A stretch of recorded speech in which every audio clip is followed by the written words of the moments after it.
அன்பான இறைமக்களே, உங்கள் அனைவரையும் நம் ஆண்டவராகிய இயேசு கிறிஸ்துவின் நாமத்தினால் வாழ்த்துகிறேன். தொடர்ந்து இறைவார்த்தை வாசித்துக் கொண்டு வருகிறீர்கள் என்று நான் நம்புகிறேன். நேற்றைய தினத்திலே நாம் படித்தோம், உலகத்தில் பாவம் பெருகி கொண்டிருந்த பொழுதும் நோவா நேர்மையாளராக இருந்தார். அதனால் ஆண்டவர் நோவாவையும் அவருடைய குடும்பத்தாரையும் வெள்ளப்பெருக்கிலிருந்து காப்பாற்றினார். 40 பகலும் இரவும் பூமியின் மேல் மழை பெய்தது. அனைத்து உயிரினங்களும், விலங்குகளும், மனிதர்களும், மரம், செடி, கொடிகள் எல்லாம் மாண்டு போயின என்று நாம் பார்த்தோம். இன்று திருவிவிலிய வாசிப்பு திட்டத்தின் 3ஆம் நாள். இன்றைக்கு நாம் தொடக்க நூல் அதிகாரம் 8 முதல் 11 வரை வாசித்து அறிய இருக்கிறோம். பெருவெள்ளத்துக்கு பிறகு மனிதனின் வாழ்க்கை புதிதாக தொடங்குகிறது. ஆண்டவர் நோவாவையும் அவருடைய குடும்பத்தாரையும் நினைவு கூர்ந்தார். அதனால் மண்ணுலகில் காற்று வீச செய்தார். அப்பொழுது நீரெல்லாம் வடிய தொடங்கியது. நோவா பேழைக்குள் இருந்து ஒரு காகத்தை வெளியே அனுப்பினார். அது போவதும் வருவதுமாக இருந்தது. அதன் பிறகு அவர் ஒரு புறாவை அனுப்பினார். அது கால் வைப்பதற்கு இடம் இல்லாமல் திரும்பி வந்துவிட்டது. 2ஆம் முறையாக மறுபடியும் புறாவை அனுப்புகிறார். அது ஒலிவ கிளைகளை கொத்தி கொண்டு வந்தது. மறுபடியும் சில நாட்களுக்கு பிறகு புறாவை வெளியே அனுப்பினார். அது திரும்ப வரவில்லை. அப்பொழுது நோவா மண்ணுலகில் நீர் வடிந்து விட்டது என்பதை அறிந்து கொண்டார். நோவா பேழையை விட்டு வெளியே வந்து ஆண்டவருக்கு பலி செலுத்துகிறார். அப்பொழுது ஆண்டவர் அவருடைய பலியை ஏற்றுக்கொண்டு, இனி ஒரு பொழுதும் மண்ணுலகில் வெள்ளத்தினால் மக்களை அழிக்க மாட்டேன் என்று ஆண்டவர் ஒரு உடன்படிக்கை செய்கிறார். 9வது அதிகாரத்தில் ஆண்டவர் நோவாவிற்கும் அவருடைய புதல்வருக்கும் ஆசி வழங்கி மண்ணுலகை பழுகி பெருகி நிரப்புங்கள் என்று கூறினார். மேலும் ஆண்டவர் இனி வெள்ளம் ஒருபோதும் மக்களை அழிக்காது என்று கூறி அதற்கு அடையாளமாக வில் ஒன்றை வானத்தில் வைப்பதாக கூறினார். அன்று முதல் வானவில் தோன்றியது. எப்பொழுதெல்லாம் அதிகமாக மழை பெய்கிறதோ அப்பொழுதெல்லாம் வானவில் தோன்றி அந்த மழையை நிப்பாட்டுகிறது. நோவா நிலத்தை பயிரிடுபவரானார். அவர் திராட்சை தோட்டம் ஒன்று அமைத்திருந்தார். ஒரு நாள் அவர் திராட்சை ரசம் குடித்து ஆடை விலகி கிடந்தார். அதை பார்த்துவிட்டு அவருடைய மகன் காம் வந்து தன்னுடைய 2 சகோதரர்களிடம் சொன்னான். அதை கேட்டுவிட்டு அந்த 2 சகோதரர்களும் ஒரு துணியை எடுத்து தங்களுடைய தோள் மேல் போட்டுக்கொண்டு பின்பக்கமாக நடந்து வந்து அவருடைய திறந்த மேனியை மூடினார்கள். இது நோவாவிற்கு தெரிந்ததும் அவர் கானானை சபித்தார். காம் தான் அவருடைய திறந்த மேனியை வந்து தன்னுடைய சகோதரர்களிடம் சொன்னார். ஆனால் காமின் மகனாகிய கானானை அவர் சபிக்கிறார். இன்றைய காலத்திலும் கூட ஒரு மனிதன் தவறு செய்துவிட்டால் அந்த மனிதனுடைய தவறை மற்றவர்களிடம் கூறி அவனை அவமானப்படுத்துவது, இப்படிப்பட்ட செயல்கள் தவறானது என்பதை விவிலியம் நமக்கு காட்டுகிறது. தவறு செய்தது காம், ஆனால் தண்டனையோ காமின் மகனாகிய கானானுக்கு கிடைத்தது. நாம் பாவம் செய்யும் போது நாம் மட்டுமல்ல, நம்முடைய குடும்பமே அந்த பாவத்திற்குரிய தண்டனையை பெறுகிறது. அதனால் இனிமேல் நாம் பாவம் செய்யாமல், பிறருடைய தவறை பெரிதாக பார்க்காமல் நம்முடைய தவறுகளை சரி செய்து நேரிய வழியில் நடக்க முயற்சிப்போம். 10வது அதிகாரத்தில் நோவா புதல்வரின் வழிமரபினர்கள் பட்டியல் கொடுக்கப்பட்டுள்ளது. 11வது அதிகாரத்தில் மக்கள் தங்களுக்காகவென்று வானளாவ உயர்ந்த ஒரு பெரிய கோபுரத்தை கட்டுவோம் என்று ஆசைப்பட்டார்கள். அவர்கள் தங்களுடைய சுயநலத்திற்காக, தங்களுடைய பெயர் நிலைக்க வேண்டும் என்பதற்காக பெரிய கோபுரத்தை கட்ட வேண்டும் என்று பணியை தொடங்கினார்கள். இதை அறிந்து கொண்ட ஆண்டவர் அவர்களுடைய மொழியில் குழப்பத்தை உண்டு பண்ணினார். இன்றைய காலத்திலும் கூட மக்கள் அநேக காரியங்கள் செய்கிறார்கள். தங்களுடைய பெயர் நிலைக்க வேண்டும், தங்களுடைய பெயர் புகழ் பரவ வேண்டும் என்பதற்காக எவ்வளவோ காரியங்கள் செய்கிறார்கள். இதெல்லாம் ஆண்டவருக்கு பிடித்தது இல்லை. நாம் எந்த செயல்கள் செய்தாலும் அதில் ஆண்டவருடைய நாமம் மகிமை பெற வேண்டும், அவருடைய பெயர் புகழ்ச்சி பெற வேண்டும் என்பதற்காக நாம் செய்ய வேண்டும். அப்பொழுது அது கடவுளுக்குரிய செயலாக மாறுகிறது. சுயநலமாக செயல்படுவது ஆபத்தானது என்று தெரிந்து கொள்வோம். அந்த மக்களுடைய சிந்தனை இப்படி தீயதாக இருப்பதை உணர்ந்து கொண்டு ஆண்டவர் அவர்களுடைய மொழிகளில் குழப்பத்தை உண்டு பண்ணினார். அவர்கள் உலகம் முழுவதும் சிதறுண்டு போக செய்தார். அதன் பிறகு சேமின் வழிமரபினர் பட்டியல் கொடுக்கப்பட்டுள்ளது. சேமின் வழிமரபில் வந்தவர்தான் தேராகு. தேராகின் புதல்வர்தான் ஆபிராம். நோவாவின் காலத்திற்கு பிறகு தொழில்நுட்பம் மிகவும் வளர்ந்து கொண்டு வந்தது. தேராகு சிலைகளை செய்து அதை விற்பவராக வாழ்ந்து வந்தார். தேராகின் புதல்வர்கள் ஆபிராம், நாகோர், ஆரான். தேராகு தன்னுடைய புதல்வர்களோடு கல்தேயர் நகராகிய ஊர் என்ற இடத்தில் வாழ்ந்து வந்தார். அங்கு ஆபிராம் சாராயை மணந்து கொண்டார். நாகோர் அந்த ஊரிலேயே இறந்து போனார். ஆரான் லோத்து, மெல்காய், சுகா ஆகியோரை பெற்றெடுத்தான். இந்த நேரத்தில் தேராகு ஊர் என்ற இடத்தை விட்டு கானான் தேசத்துக்கு போக வேண்டும் என்பதற்காக தன்னுடைய குடும்பத்தோடு புறப்படுகிறார். போகின்ற வழியில் அவர்கள் காரானில் வந்தடைகிறார்கள். அந்த காரான் நல்ல பசுமையான இடமாக இருந்ததால் அங்கேயே அவர்கள் தங்கிவிடுகிறார்கள். இதோடு தொடக்க நூல் அதிகாரம் 11 முடிவடைகிறது. இன்றைக்கு நாம் வாசித்த இறை வார்த்தைகளிலிருந்து புரிந்து கொள்வது என்னவென்றால், ஆண்டவர் நேர்மையுள்ள மக்கள் மீது இரக்கம் காட்டுகிறார். நாம் நேர்மையுள்ளவர்களாக வாழும்போது ஆண்டவர் நமக்கு உதவி செய்வார். இரண்டாவதாக, நாம் பிறருடைய தவறுகளை பெரிதாக பார்க்காமல் அவர்களிடம் உள்ள நன்மையான காரியங்களை எடுத்துக்கொள்வோம். பிறருடைய தவறை பற்றி எல்லாரிடமும் சொல்லி அவர்களை அவமானப்படுத்துவது மிகவும் வேதனைக்குரிய காரியம். அதனால் நாம் சபிக்கப்படுகிறோம். நம்முடைய தலைமுறைகள் சபிக்கப்படுகிறது. அதனால் அப்பேற்பட்ட பாவத்தை செய்யாதிருங்கள். மூன்றாவதாக, நாம் செய்கிற காரியத்திலெல்லாம் ஆண்டவருடைய நாமம் மகிமை பெற வேண்டும், ஆண்டவருடைய பெயர் மாற்றி பெற வேண்டும் என்பதற்காக நம்முடைய செயல்களை செய்ய வேண்டும். சுயநலமாக நாம் இருக்கக்கூடாது. கற்புகழ்ச்சி, வீண் பெருமை போன்ற காரியங்களிலிருந்து நாம் விலகி இருக்க வேண்டும் என்று இன்றைய இறைவார்த்தை நமக்கு காட்டுகிறது. இன்றைய இறைவார்த்தைகள்லேருந்து நீங்கள் புரிந்து கொண்டதை எனக்கு கமெண்ட்ஸ்ல தெரியப்படுத்துங்க. அதை நானும் படித்து தெரிஞ்சுக்கிடலாம். இப்பொழுது இறைவார்த்தையை வாசித்துவிட்டு ஒரு சிறிய ஜெபத்தோடு முடிப்போம்.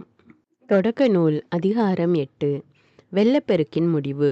கடவுள் நோவாவையும் அவருடன் பேழைக்குள் இருந்த எல்லா காட்டு விலங்குகள், கால்நடைகள் அனைத்தையும் நினைவு கூர்ந்தார். ஆகவே மண்ணுலகின் மீது காற்று வீச செய்தார். வெள்ளம் தணிய தொடங்கியது. பேராளத்தின் ஊற்றுகளும் வானங்களின் மதகுகளும் மூடப்பட்டன.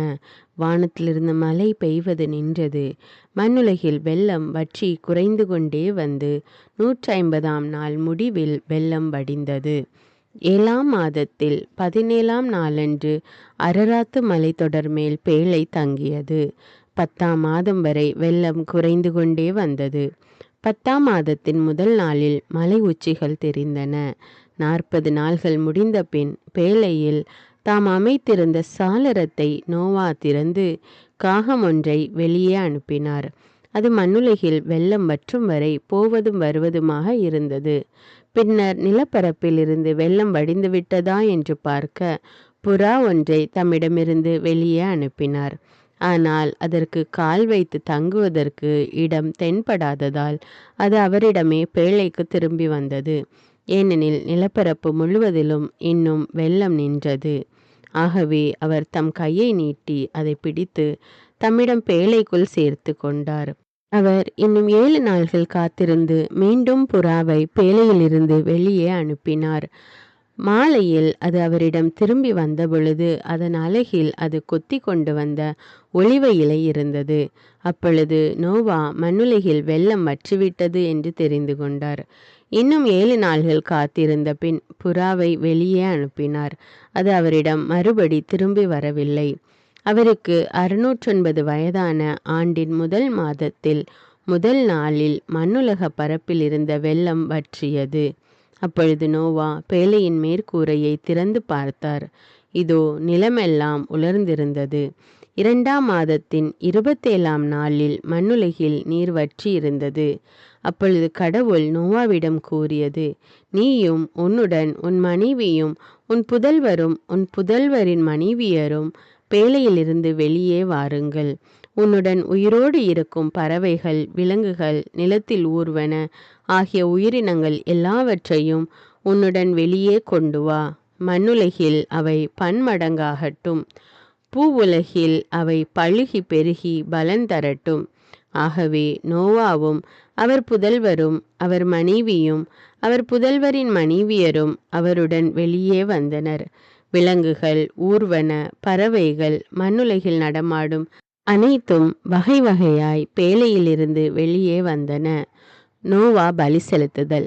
அப்பொழுது நோவா ஆண்டவருக்கு ஒரு பலிபீடம் கட்டி அதன் மேல் எல்லா வகை தக்க விலங்குகள், தக்க பறவைகளிலிருந்து எடுக்கப்பட்டவற்றை எரிபலியாக செலுத்தினார். ஆண்டவர் நறுமணத்தை நுகர்ந்து தமக்குள் சொல்லி கொண்டது, மனிதரை முன்னிட்டு நிலத்தை இனி நான் சபிக்கவே மாட்டேன். ஏனெனில் மனிதரின் இதய சிந்தனை இளமையிலிருந்தே தீமையை உருவாக்குகின்றது. இப்பொழுது நான் செய்தது போல் இனி எந்த உயிரையும் அழிக்கவே மாட்டேன். மண்ணுலகு இருக்கும் நாளளவும் விதைக்கும் காலமும் அறுவடை காலமும் குளிரும் வெப்பமும் கோடை காலமும் குளிர்காலமும் பகலும் இரவும் என்றும் ஓய்வதில்லை. தொடக்க நூல் அதிகாரம் 9. நோவாவுடன் கடவுளின் உடன்படிக்கை. கடவுள் நோவாவிற்கும் அவர் புதல்வருக்கும் ஆசி வழங்கி கூறியது, பழுகி பெருகி மண்ணுலகை நிரப்புங்கள். மண்ணுலகின் விலங்குகள், வானத்து பறவைகள், நிலத்தில் ஊர்வன, கடலின் மீன்கள் அனைத்தும் உங்களுக்கு அஞ்சி நடுங்கட்டும். அவை உங்கள் கைகளில் ஒப்படைக்கப்பட்டுள்ளன. நடமாடி உயிர் வாழும் அனைத்தும் உங்களுக்கு உணவாகட்டும். உங்களுக்கு பசுமையான செடிகளை உணவாக தந்தது போல இவை எல்லாவற்றையும் தருகிறேன். இறைச்சியை அதன் உயிராகிய இரத்தத்தோடு உண்ணாதீர்கள். உங்கள் உயிராகிய இரத்தத்திற்கு நான் ஈடு கேட்பேன். உயிரினம் ஒவ்வொன்றிடமும் மனிதர் ஒவ்வொருவரிடமும் நான் ஈடு கேட்பேன்.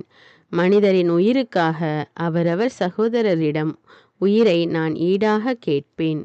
ஒரு மனிதரின் இரத்தத்தை எவர் சிந்துகிறாரோ அவரது இரத்தம் வேறொரு மனிதரால் சிந்தப்படும். ஏனெனில் கடவுள் மனிதரை தம் உருவில் உண்டாக்கினார். நீங்கள் பழுகி பெருகி பன்மடங்காகி மண்ணுலகை நிரப்புங்கள். கடவுள் நோவாவிடமும் அவருடன் இருந்த அவர் புதல்வரிடமும் கூறியது, இதோ நான் உங்களோடும் உங்களுக்கு பின்வரும் உங்கள் வழி மரபினரோடும் பேழையிலிருந்து வெளிவந்து உங்களோடு இருக்கும் உயிரினங்கள், பறவைகள், கால்நடைகள், நிலத்தில் உங்களுடன் உயிர் வாழும் விலங்கினங்கள் எல்லாவற்றோடும் மண்ணுலகில் உள்ள எல்லா உயிர்களோடும் என் உடன்படிக்கையை நிலைநாட்டுகிறேன். உங்களோடு என் உடன்படிக்கையை நிறுவுகிறேன். சதையுள்ள எந்த உயிரும் வெள்ளப்பெருக்கால் மீண்டும் அழிக்கப்படாது. மண்ணுலகை அழிக்க இனி வெள்ளப்பெருக்கு வரவே வராது. அப்பொழுது கடவுள் எனக்கும் உங்களுக்கும் உங்களுடன் இருக்கும் உயிருள்ள எல்லாவற்றிற்கும் இடையே தலைமுறை தோறும் என்றென்றும் இருக்கும்படி நான் ஏற்படுத்திய உடன்படிக்கையின் அடையாளமாக என் வில்லை மேகத்தின் மேல் வைக்கிறேன். எனக்கும் மண்ணுலகுக்கும் இடையே உடன்படிக்கையின் அடையாளமாக இது இருக்கட்டும். மண்ணுலகின் மேல் நான் மேகத்தை வருவிக்க அதன் மேல் வில் தோன்றும் பொழுது எனக்கும் உங்களுக்கும் சதையுள்ள உயிரினங்கள் எல்லாவற்றுக்கும் இடையே உள்ள என் உடன்படிக்கையை நான் நினைவு கூர்வேன். உயிர்கள் எல்லாவற்றையும் அழிப்பதற்கு தண்ணீர் இனி ஒருபோதும் பெருவெள்ளமாக மாறாது. வில் மேகத்தின் மேல் தோன்றும் பொழுது அதை நான் கண்டு கடவுளாகிய எனக்கும் மண்ணுலகில் இருக்கும் சதையுள்ள உயிரினங்கள் அனைத்திற்கும் இடையே என்றென்றும் உள்ள உடன்படிக்கையை நினைவு கூர்வேன் என்றார். கடவுள் நோவாவிடம், எனக்கும் மண்ணுலகில் வாழும் எல்லா உயிரினங்களுக்கும் இடையே நான் ஏற்படுத்திய உடன்படிக்கையின் அடையாளம் இதுவே என்றார். நோவாவும் அவர் புதல்வரும். சேம், காம், எப்பேத்து ஆகியோர் பேழையிலிருந்து வெளிவந்த நோவாவின் புதல்வர். காம் கானானின் தந்தை. இவர்கள் மூவரும் நோவாவின் புதல்வர். இவர்களிலிருந்துதான் மண்ணுலகு முழுவதும் மனித இனம் பரவியது. நோவா நிலத்தில் பயிரிடுபவராகி திராட்சை தோட்டம் அமைத்தார். அவர் திராட்சை ரசத்தை குடித்து போதைக்குள்ளாகி தம் கூடாரத்தில் ஆடை விலகி கிடந்தார்.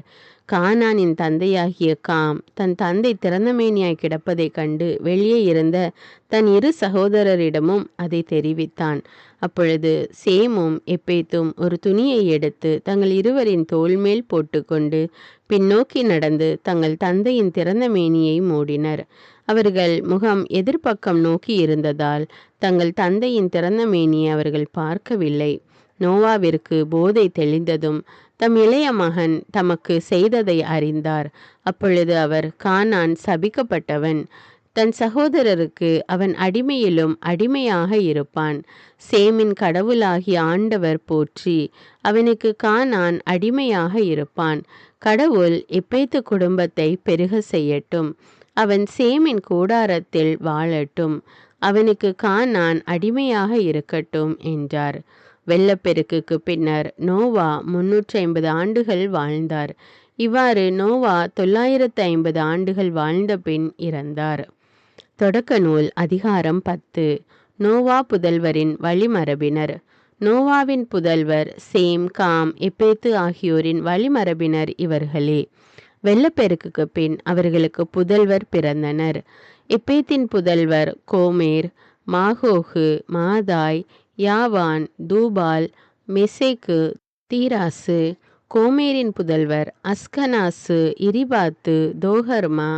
யாவானின் புதல்வர் எலிசா, தர்சீசு, கித்தீம், தோதானிம் இவர்கள் வழிவந்த கடற்கரை நாட்டினர் மொழி குடும்ப இன வாரியாக பிரிந்து தம் நாடுகளில் பரவினர். கோமின் புதல்வர் கூசு, எகிப்து, பூற்று, கானான். கூசின் புதல்வர் செபா, அவிலா, சப்தா, ராமா, சப்தக்கா. ராமாவின் புதல்வர் சேபா, தேதான். மேலும் கூசுக்கு நிம்ரோது பிறந்தான். இவன்தான் முதலாக உலகத்தில் பேராற்றல் கொண்டவனாக விளங்கியவன். ஆண்டவர் திருமுன் இவன் ஆற்றல் மிக்க வேடனாக இருந்தான். இதனால் ஆண்டவர் திருமுன் நிம்ரோதை போன்ற ஆற்றல் மிக்க வேடன் என்ற வழக்கு ஏற்படலாயிற்று. முதலில் சினையார் நாட்டிலிருந்த பாபேல், எரேக்கு, அக்காது, கல்னே ஆகியவை அவன் ஆட்சிக்கு வந்தன. அந்நாட்டிலிருந்து அசீரியா நாட்டுக்கு சென்று அங்கே நினிவே, இரகபோத்து, ஈர், காலாகு ஆகிய நகரங்களை அமைத்தான். நினிவேக்கும் காலாகிற்கும் இடையே மிக பெரிய நகரமாகிய ரசேனை அவன் நிறுவினான்.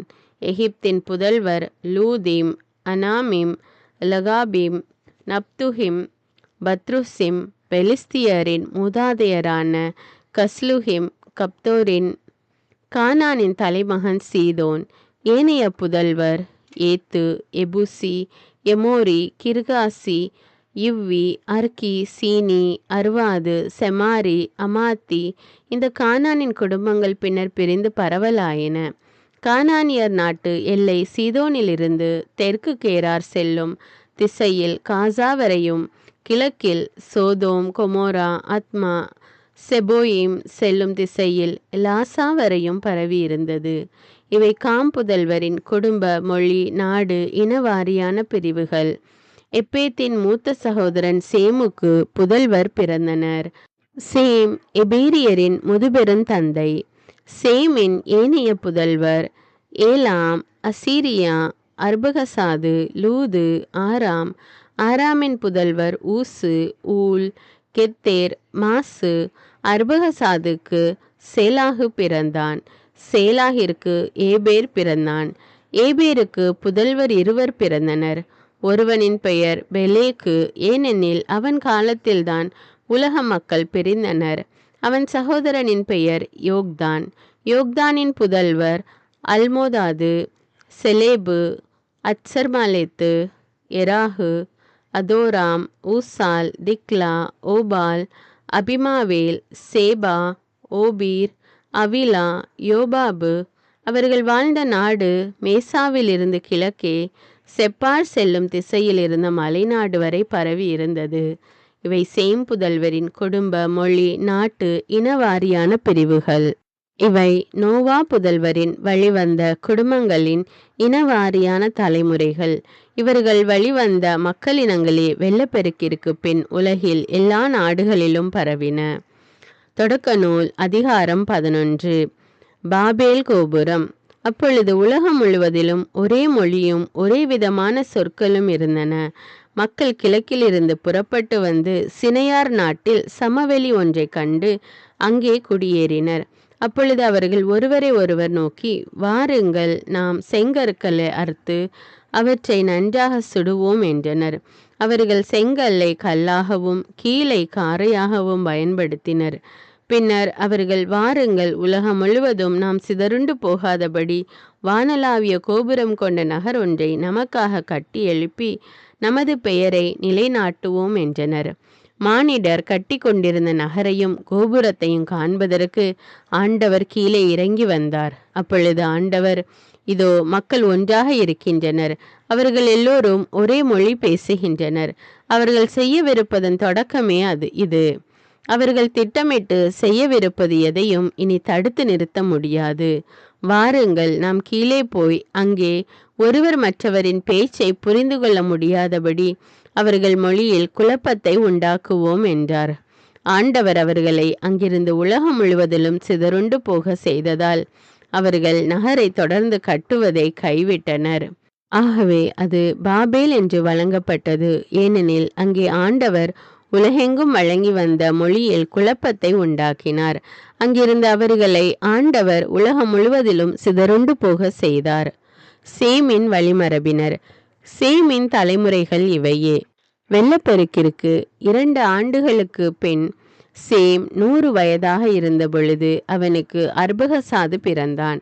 அர்பகசாது பிறந்த பின் சேம் 500 ஆண்டுகள் வாழ்ந்தான். அப்பொழுது சேமுக்கு புதல்வரும் புதல்வியரும் பிறந்தனர். அர்பகசாது 35 வயதாக இருந்த பொழுது அவனுக்கு சேலாகு பிறந்தான். சேலாகு பிறந்த பின் அர்பகசாது 403 ஆண்டுகள் வாழ்ந்தான். அப்பொழுது அர்பகசாதுக்கு புதல்வரும் புதல்வியரும் பிறந்தனர். சேலாகு 30 வயதாக இருந்த பொழுது அவனுக்கு ஏபேர் பிறந்தான். ஏபேர் பிறந்த பின் சேலாகு 403 ஆண்டுகள் வாழ்ந்தான். அப்பொழுது சேலாகிற்கு புதல்வரும் புதல்வியரும் பிறந்தனர். ஏபேர் 34 வயதாக இருந்த பொழுது அவனுக்கு பெலேகு பிறந்தான். பெலேகு பிறந்த பின் ஏபேர் 430 ஆண்டுகள் வாழ்ந்தான். அப்பொழுது ஏபேருக்கு புதல்வரும் புதல்வியரும் பிறந்தனர். பெலேகு 30 வயதாக இருந்த பொழுது அவனுக்கு இராயு பிறந்தான். இராயு பிறந்த பின் பெலேகு 209 ஆண்டுகள் வாழ்ந்தான்.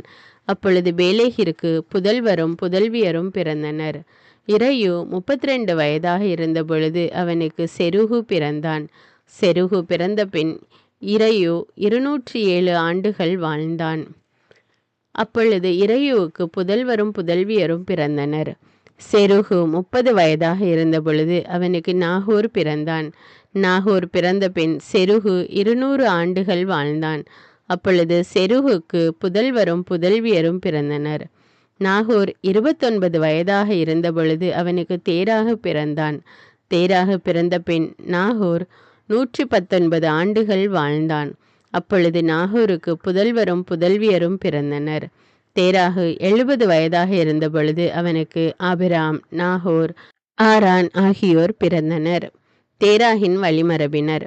தேராகின் தலைமுறைகள் இவையே. தேராகிற்கு ஆபிராம், நாகோர், ஆரான் ஆகியோர் பிறந்தனர். ஆரானுக்கு லோத்து பிறந்தான். ஆரான் தான் பிறந்த நாட்டில் ஊர் என்ற கல்தேயர் நகரில் தன் தந்தை தேராகிற்கு முன்பே இறந்தான். அபிராமும் நாகோரும் பெண் கொண்டனர். அபிராமின் மனைவி பெயர் சாராய். நாகோரின் மனைவி பெயர் மில்கா. மில்கா ஆரானின் மகள். மில்கா இசுக்கா ஆகியோரின் தந்தை ஆரான். சாராய் குழந்தை பேறு இல்லாமல் மலடியாய் இருந்தார். தேராகு தம் மகன் அபிராமையும் தம் மகன் ஆரோனின் புதல்வன் லோத்தையும் தம் மருமகளும் தம் மகன் அபிராமின் மனைவியுமான சாராயையும் அழைத்து கொண்டு ஊர் என்ற கல்தேயர் நகரை விட்டு கானான் நாட்டை நோக்கி புறப்பட்டு சென்றார். காரான் என்ற இடத்தில் வந்ததும் அங்கேயே அவர்கள் தங்கி வாழலாயினர். தேராகு 205 வயதாக இருந்த பொழுது காரானில் இறந்தார். இப்பொழுது ஜெபிப்போமா. அன்பின் பரலோக பிதாவே, விண்ணக தந்தையே, இறைவா, உம்மை போற்றுகிறோம், உம்மை புகழுகிறோம், உம்மை ஆராதிக்கிறோம். அன்பின் தேவனே, இந்த நாளிலே இறைவார்த்தை வாசித்து தியானிக்க நீர் கொடுத்திருக்கிற வாய்ப்புக்காக நன்றி அப்பா. என்னோடு சேர்ந்து இறைவார்த்தை வாசித்து தியானித்து கொண்டிருக்கிற இந்த ஒவ்வொரு மக்கள் மீது இரக்கமாயிரும் அப்பா. உம்முடைய வார்த்தை நாங்கள் வாழ்வாக்க எங்களுக்கு உதவி செய்யும் அப்பா. அதை எப்பொழுது எங்களுடைய உள்ளத்திலே, எங்களுடைய இதயத்திலே இறைவார்த்தையை பதிய வைத்து அதை நாங்கள் வாழ்வாக்க எங்களுக்கு கற்றுக்கொடும் தேவனே. உம்முடைய ஞானத்தினால நிரப்பும் அப்பா. நோவாவை போல நாங்களும் நேர்மையுள்ளவர்களாக வாழ ஆசைப்படுகிறோம் அப்பா. எங்களுடைய செயல்களிலே நாங்கள் தற்பெருமை இல்லாதவர்களாக உம்முடைய நாமம் மகிமை பெற வேண்டும் என்பதற்காக எங்களுடைய செயல்களை செய்ய எங்களுக்கு கற்றுத்தாரும் அப்பா. எங்களுடைய உள்ளத்திலிருந்து தற்பெருமை, குறை கூறுதல் போன்ற தவறான சிந்தனைகளை, தவறான செயல்களை எல்லாம் எடுத்து போடும் அப்பா. எங்களுடைய வாழ்வை நாங்கள் பரிசுத்தமாய் பாதுகாத்து கொள்ள வழி நடத்தும் அப்பா. அன்பின் தேவனே, எங்களுடைய பாவத்தால எங்களுடைய குடும்பத்திற்கு வந்த சாபங்கள் எல்லாவற்றையும் எடுத்து போடும் அப்பா.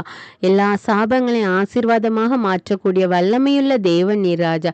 நாங்கள் அறிந்தும் அறியாமலும் செய்த எல்லா தவறுகளுக்காக உம்மிடம் மன்னிப்பு கேட்கிறோம் அப்பா. அதனால் எங்களுடைய வாழ்வில் வந்த, எங்கள் குடும்பத்தில், எங்கள் தலைமுறையில் வந்த எல்லா சாபங்களையும் எடுத்து போடும் அப்பா. எங்கள் பெற்றோர்கள் அல்லது எங்களுடைய மூதாதையர்கள் மூலமாக மூலமாக வந்த சாபங்களையும் இயேசுவே உம்முடைய நாமத்தினாலே எடுத்து போடுகிறேன் தேவனே. எல்லா சாப கட்டுகளில் இருந்து எங்களுக்கு விடுதலை கொடும் அப்பா. எல்லாவற்றையும் எங்களுக்கு ஆசீர்வாதமாக மாற்றி கொடும் தேவனே. எங்களுடைய தேவனீர் எங்களோடு இருந்து எங்களை வழிநடத்துகிற கிருபைக்காக நன்றி ராஜா. தொடர்ந்து தினமும் தவறாமல் இறைவார்த்தை வாசித்து தியானிக்க எங்களுக்கு உதவி செய்யும் அப்பா. இன்றைக்கு நாங்கள் கற்றுக்கொண்டதை மற்றவர்களோடு பகிரக்கூடிய வாய்ப்பை கொடும் தேவனே. எல்லா துதி கன மகிமை உமக்கே செலுத்துகிறேன். இயேசுவின் இன்ப நாமத்தில் ஜெபிக்கிறேன். ஆமேன். அன்பான இறை மக்களே, தினமும் காலை 10 மணிக்கு இந்த வீடியோவை போட்டு கொண்டிருக்கிறேன். அதை பார்த்து நீங்களும் புரிந்து கொண்டு உங்களுக்கு தெரிந்ததையும் எனக்கு கமெண்ட்ஸில் தெரியப்படுத்துங்கள். நாம் ஒன்றாக சேர்ந்து இறை வார்த்தையை அறிந்து கொள்வோம். ஆண்டவர் உங்களை ஆசீர்வதிப்பாராக.